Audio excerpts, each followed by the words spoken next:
There's times in your life when things are going to happen that you've got to begin to put your dream on hold. And you might have to reinvent yourself.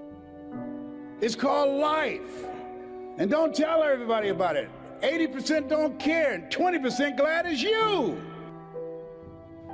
You have to suck it up and handle it. That's what it's called being in business. Being an entrepreneur, being a risk taker, walking by faith and not by sight. Stuff happens to you. And so I had to go in a new direction. How many of you like me had periods in your life when you were temporarily insane?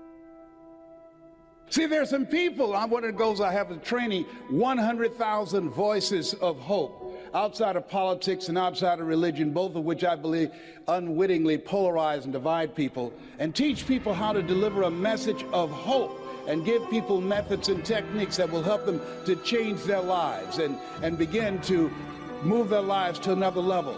You have something special. You have greatness within you. That story that you have can impact people's lives. Mike Williams talked to me, and it changed my life. It began to expand my vision. That's in your future. Shake somebody's hand on your right and left and say, that's in my future. That's in my future. Everybody point at me right now. Point at me right now. Point at me lovingly right now. Say, Les Brown.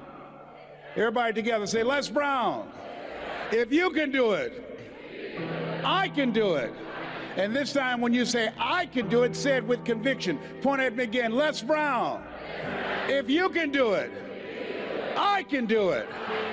Shake someone's hand and you're ready and left and say, I'm ready to play a bigger game. Do that right now. Say, I'm ready to play a bigger game.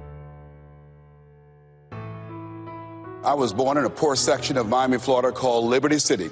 I was born in an abandoned building on a floor with a twin brother. And when we were 6 weeks of age, we were adopted. And when I was in the 5th grade, I was identified as EMR, labeled educable, mentally retarded, put back from the 5th grade into the 4th grade. And I failed again when I was in the 8th grade. I don't have any college education, but because of my mother, and I feel like Abraham Lincoln, who said, all that I am and all that I ever hope to be, I owe to my mother. But I'll never forget when I met Mr. Washington. I was in a class waiting on another student, and he came in and he said, young man, go to the board and work this problem out for us. I said, oh, sir, I can't do that. He said, why? I said, I'm not one of your students. He said, look at me. I said, yes, sir. Go to the board and work the problem out anyhow. I said, sir, I can't do what you're asking me to do. He said, why? Sir, because I'm educable mentally retarded, sir. And as the students erupted in laughter, he came from behind his desk, he looked at me and he said, don't you ever say that again. Someone's opinion of you does not have to become your reality. And that was a turning point in my life. On one hand, I was humiliated. But on the other hand, I was liberated. Because he looked at me with the eyes of Goethe, who said, look at a man the way that he is, he only becomes worse. But look at him as if he were what he could be, then he becomes what he should be. You have greatness in you. You have the ability to do more than you can ever begin to imagine. I don't even know you, but I'm telling you what I know from my own experience. And greatness, ladies and gentlemen, greatness, it's a choice. It's not your destiny. Most people never discover their greatness. Most people, ladies and gentlemen, go to their graves living a life of mediocrity. One day, you're gonna die. And that's not me being negative. That's the cold, hard truth. So I want you to face that reality right now. And I want you to take a good look at your life right now as it is. If you died tomorrow, how would you look back on your life? Would you be proud to be buried? Or would you feel like your life was incomplete? So looking at death straight in the face right now will set you free. What are the things you didn't do that you wanted to? Did you want to start a business? Did you want to start a charity? What aspirations did you have as a child that fell by the wayside because you got caught up in that routine? Because you told yourself that you had bills? or that you told yourself that you're not good enough, or because you didn't want to utilize your time effectively. You chose sleeping 10 hours. You chose the safety net. You stayed in your routine and you didn't want to bust out of that comfort zone. We didn't grow up with the sense that where we were was where we were going to be.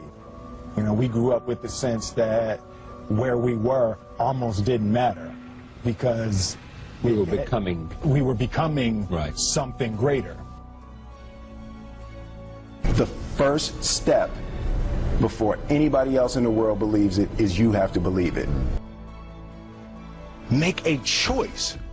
Like, you just decide what it's going to be, who you're going to be, how you're going to do it. Just decide.